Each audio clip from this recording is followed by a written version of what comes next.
안녕하세요. 미미의 꿈꾸는 다락방, 책 읽어주는 미미입니다. 젊은 베르테리의 슬픔, 그 9번째 이야기. 다시 로테 곁에서. 6월 29일. 빌헬름, 이런 생각은 하면 안 되겠지만 로테가 나와 결혼했다면 그녀를 위해서 더 좋았을 거라는 생각이 드네. 알베르트는 로테의 마음을 다 이해하지 못하거든. 그는 좋은 사람이지만 마음의 공감이 부족해. 아름다운 것을 보면 로테와 나는 똑같이 감탄을 하는데 알베르트는 감탄을 하지 않는다네. 만일 내가 로테와 결혼했다면 나는 하나님께 매일 감사의 기도를 했을 거야. 이렇게 아름다운 여자와 같이 살 수 있게 해주셔서 감사합니다. 사랑하는 빌헬름, 그래도 알베르트는 로테를 사랑하고 있다네.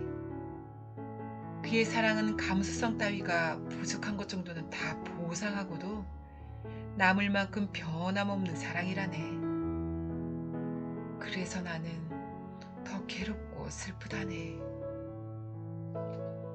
8월 4일.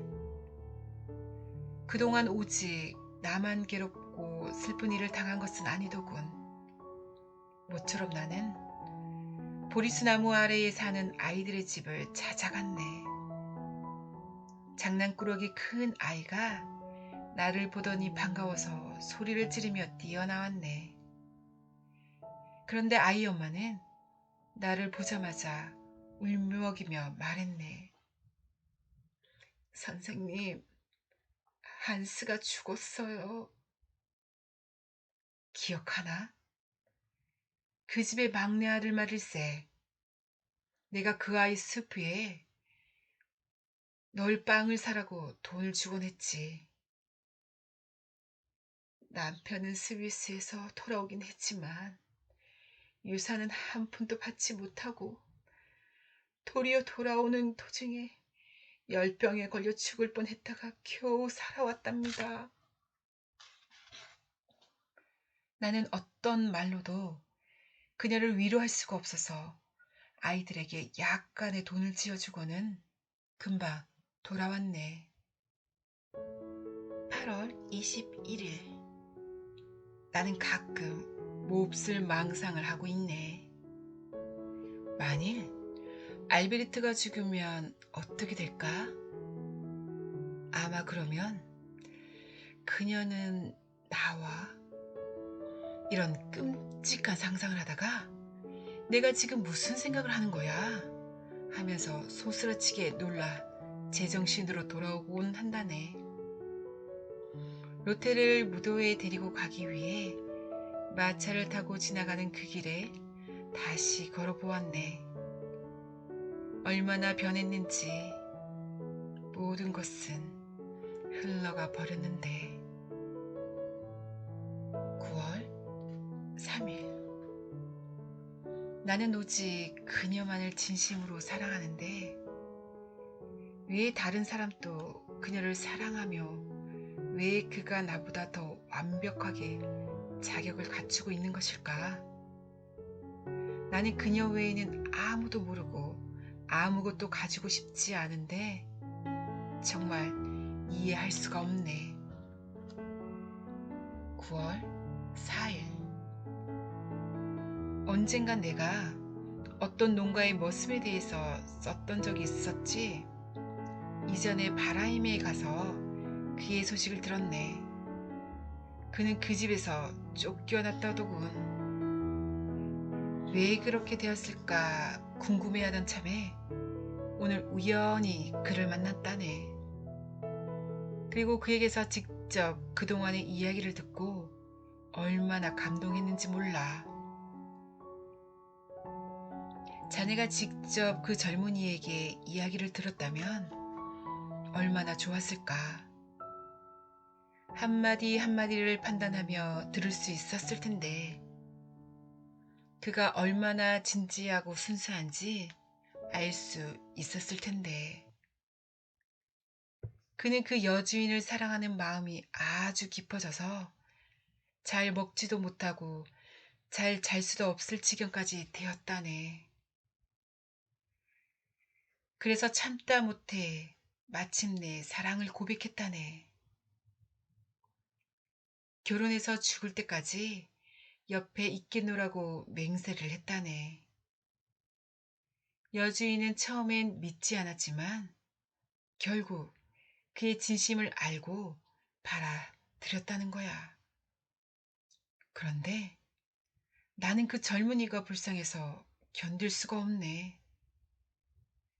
자네는 또 내 버릇이 나온다고 말하겠지만 내가 그의 운명을 얼마나 동정하는지 자네가 느낄 수 있도록 말할 수만 있다면. 하지만 친구여, 자네는 지금 내 불행을 다 알고 있으니 그렇게까지 말하지 않아도 될 걸세. 그 여주인에게는 오빠가 있다네. 그런데 그 오빠라는 사람은 그 젊은이를 오래전부터 미워하고 있었으며 기회만 있으며 내쫓으려고 했다네.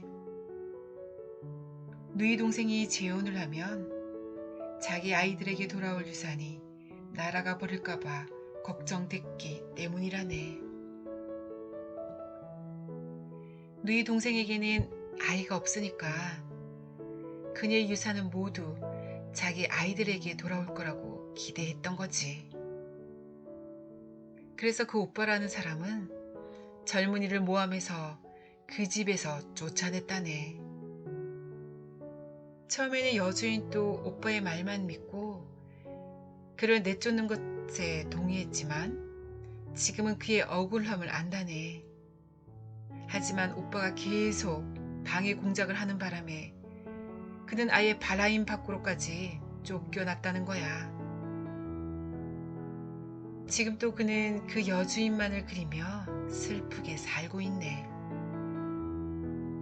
교양이 있다는 족속들이 더 무자비하고 악랄하며 오히려 야만적이라고 보여지는 사람들 속에 최대의 순수함이 살아있으니 자네 느낌은 어떤가? 그들 배웠다는 사람들은 죄다 아무짝에도 쓸모없는 정신적 불구자들 아닌가? 내 글씨를 보게 내가 그저 흥분 때문에 마구 써내려고 한 것이 아님을 자네는 알아볼 수 있겠지? 그 젊은이가 자네 친구라고 생각하고 함께 안타까워하며 읽어주길 바라네. 9월 5일 지방으로 출장 간 알베르트에게 쓴 로테의 편지를 우연히 보게 되었네. 사랑하고 또 진심으로 좋아하는 당신, 빨리 돌아와 주세요. 저는 오직 당신이 돌아오시는 것만을 기다리고 있답니다. 내가 그 편지를 읽으며 미소를 짓자 로테는 왜 웃느냐고 물었네. 상상력이란 신이 준 선물입니다. 나는 이 편지를 나에게 쓴 것이라고 상상했지요. 그렇게 생각하니까 행복해졌습니다. 내 말에 로테는 이야기를 뚝 그쳐버렸네. 9월 6일 정말 안타깝지만 나는 푸른색의 연미복을 버리기로 했네. 이젠 너무 낡아서 초라해 보이기 때문이야. 이 옷은 로테와 처음 만나서 춤을 추었을 때 입었던 옷이라 버리기가 아까워 망설였지. 하지만 큰맘 먹고 버리고 나서 그것과 똑같은 것으로 한 벌 맞추었네. 과연 이 새 옷도 내게 어떤 의미가 될 수 있을까? 시간이 지나면 마음에 들지로 모르지. 노란 색깔의 조끼도 한 벌 함께 맞추었네. 9월 12일 오늘 나는 로테의 집에 찾아갔네. 알베르트를 맞이하기 위해 로테가 며칠 동안 여행을 떠나게 됐거든. 떠나기 전에 만난 것이 기뻐 나는 그녀의 손등에 키스를 했네. 그때 카나리아 한 마리가 날아와서 그녀의 어깨 위에 사뿐히 앉았네. 새로운 친구예요. 그녀는 카나리아를 자기 손 위에 앉혔네. 아주 귀여워요. 이것 좀 보세요. 빵을 주면 얌전하게 쪼아대요. 저와 입도 맞춘답니다. 그러면서 그녀가 카나리아에게 입을 내미자 그새는 귀엽게도 그녀의 예쁜 입술에 주둥이를 갖다 댔다. 선생님께도 키스하라고 시켜볼게요. 카나리아는 내 입술에 키스를 했네. 빌헬름. 카나리아는 그 조그만 주둥이로 로테의 입술을 내 입술에 옮겨준 거야. 내가 얼마나 행복했는지 알겠나? 그러나 로테는 절대로 그렇게 하지 말았어야 했네. 내가 그녀와 입 맞추고 싶어 하며 그런 장면을 머릿속으로 상상한다는 것을 그녀는 정말 모르는 걸까? 그래, 그녀는 나를 믿고 있는 거야. 내가 얼마나 자기를 사랑하는지 그녀는 잘 알고 있으니까. 9월 15일. 빌헬름, 화가 나서 못 견디겠네. 자네도 기억하고 있지? 전에 내가 롯데와 방문했던 목사간의 호두나무 말일세. 그 호두나무 때문에 목사간이 얼마나 정답게 보였으며 그늘은 얼마나 시원하고 또 그 가지들은 얼마나 멋지게 늘어졌는지를. 그런데 그 나무가 잘렸다는 거야. 나는 지금 그 나무를 자른 사람을 죽여버리고 싶을 만큼 화가 나 있네. 목사간에 새 목사가 왔는데 옛날 그 목사님은 얼마 전에 돌아가셨다네. 새 목사의 부인이 그 나무를 잘랐대. 마을 사람들도 그 나무를 자른 일에 대해 모두 분노하고 있네. 인자하신 목사님이 다정한 모습으로 호두나무 아래에 앉아 계셨지. 우리가 가면 그 나무 밑에서 차를 대접해 주시고 따뜻하게 우리의 이야기를 들어주셨는데 목사간의 버터나 달걀 같은 마을 사람들의 따뜻한 선물이 왜 갑자기 줄었는지 새 목사의 부인이 깨달았으면 좋으련만. 나이 든 분들이 왜 나무를 잘라느냐고 물으니까 목사 부인은 이렇게 말했다고 하네. 나뭇잎이 떨어지면 뜰이 지저분해지고 나무 그늘 때문에 햇빛을 볼 수도 없고 호두 열매가 익으면 남자아이들이 돌을 던질 거고 그러면 명상하는데 방해가 되기 때문이죠. 정말 어처구니 없는 일이지 않는가? 그런 시시한 이유 때문에 사람들의 소중한 추억을 베어버리다니 너무 화가 나는 일이야. 10월 12일. 오시안이 마침내 내 마음속에서 후메로스를 쫓아버렸다네. 나는 요즘 오시안의 노래를 읽고 있네. 그 어떤 책도 호메로스의 책을 내 손에서 떼어놓을 수 없을 거라고 생각했는데 오시안은 굉장한 세계 속으로 나를 끌어들이고 있네. 자욱한 안개가 낀 어스름 달빛 속에서 선조들의 영혼을 찾아다니는 오시안. 고귀하고 죽음을 바친 사람들과 사랑하는 사람을 위해 기꺼이 목숨을 바친 영웅의 죽음을 노래하는 오시안. 내 눈엔 그의 모습이 떠오르네. 홀로 남은 그가 무덤을 향해 비틀거리며 걸어가다가 바람에 나부끼는 숲을 보면서 외치는 소리가 들리는 듯하네. 나의 아름다운 모습을 아는 나그네가 언젠가 찾아와서 노래하는 오시아는 어디 있는가 하며 나의 무덤 위를 지나갈 테지. 그때는 나를 찾아도 아무 소용이 없으리라. 아, 친구여. 나도 숭고한 용사의 한 사람이 되어 검을 뽑아 오시안을 찔러 단번에 그를 고통 속에서 해방시켜주고 싶네. 그리고 나 또한 단숨에 죽어 오시안을 따라 저승으로 가고 싶네. 용사가 고통 속에서 서서히 죽어간다는 것은 말할 수 없는 비극이 아닌가. 10월 26일. 나는 오늘 한 사람의 존재란 참으로 보잘것없다는 것을 새삼스럽게 느꼈네. 낮에 로테와 그녀의 여자친구가 낮에 나누는 이야기를 옆방에서 엿들었네. 누군가 병을 앓다가 죽었다는 이야기였네. 그들은 죽은 사람에 대해 동정을 표현했지만 금세 누군가의 결혼 이야기로 화제를 바꾸었네. 죽은 사람에 대해서는 더 이상 말할 필요가 없다는 뜻이 말일세. 나는 옆방에서 책을 뒤적거리다가 그 방을 천천히 둘러보았네. 로테의 옷들, 알베르트의 서류, 이제는 눈에 익어서 정이 든 가구들과 잉크병까지.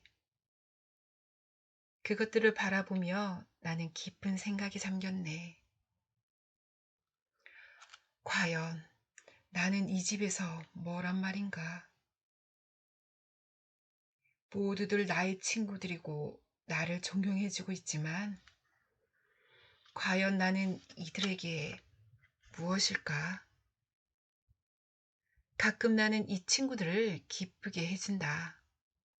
그리고 나는 이 친구들이 없으면 살아갈 수 없다고 생각한다. 그러나 막상 내가 떠나버린다면 이들은 과연 언제까지 나를 기억해 줄 것인가? 내가 없어짐으로 해서 생기는 빈자리를 이들은 과연 언제까지 느낄 것인가? 이런 생각을 하노라니 쓸쓸하여 가슴이 아팠네. 자기 존재를 깊이 새겨놓은 장소나 사랑하는 사람의 마음, 아름다운 추억, 이런 것들은 그 사람이 죽으면 얼마 되지 않아 흔적 없이 사라져 버리겠지. 10월 30일. 나는 벌써 몇 번이나 로테의 목을 껴안을 뻔했다네. 이처럼 사랑스러운 여인이 눈앞에 있는데 얼싸 안을 수 없다니. 그것이 얼마나 큰 고통인지 신은 분명 아실 거야. 이런 감정은 누구에게나 있는 자연스러운 충동이겠지. 어린애들은 좋아하는 사람을 보면 그냥 얼싸안잖아. 나도 어린애가 되었으면 좋겠네. 11월 3일. 나는 가끔 다시 깨어나지 않기를 바라면서 잠자리에 드네. 그런데 아침이 되어 눈을 뜨고 또다시 햇빛이 보이면 슬퍼진다네. 왜 나는 마음이 쉽게 변하지 않는 것일까? 내 마음 쉽게 변해서 로테를 사랑하지 않게 되고 그리하여 그녀를 잊어버릴 수 있다면 얼마나 좋을까. 과거에는 모든 행복이 내 가슴 속에 깃들어 있었지만 이제는 모든 불행이 내 마음 속에 있다네. 전에는 모든 것을 껴안는 마음으로 살았던 내가 지금은 어떤가. 따뜻했던 마음은 이미 죽어버렸고 이제는 눈물마저 말라버렸네. 내 삶에서 단 하나의 기쁨이었던 것을 잃어버렸기 때문에 나는 그저 괴로워만 하고 있는 거야. 내 주위에 온갖 세계를 만들어냈던 그 생명력이 없어졌기 때문에. 아, 그토록 아름다웠던 자연조차도 지금 내게는 엉터리로 색칠한 그림처럼 느껴지니. 물론 나는 제발 메마른 내 마음에 다시 비를 뿌려달라고 빌고 있네만 신은 비도 햇빛도 줄 생각이 없는 것 같네. 11월 8일. 오늘은 그녀가 나의 무절제한 생활을 나무랐네. 그 나무라는 태도가 얼마나 사랑스러운지. 그녀는 포도주 한 잔으로 기분을 내기 시작하다가 한 병을 다 마셔버리는 나의 버릇을 반드시 고쳐야 한다고 말했네. 그렇게 하지 마세요. 로테를 생각해 주셔야죠. 당신을 생각하라고요? 나는 기뻐서 외치듯 말했네. 당신 생각이라면 따로 할 필요가 없어요. 당신은 내 머릿속에서 마음에서 한시도 떠난 적이 없으니까요. 나는 언제나 로테, 당신을 생각하고 있다고요. 당황한 그녀는 내가 더 이상 그런 이야기를 하지 못하도록 화제를 바꾸어 버렸다네.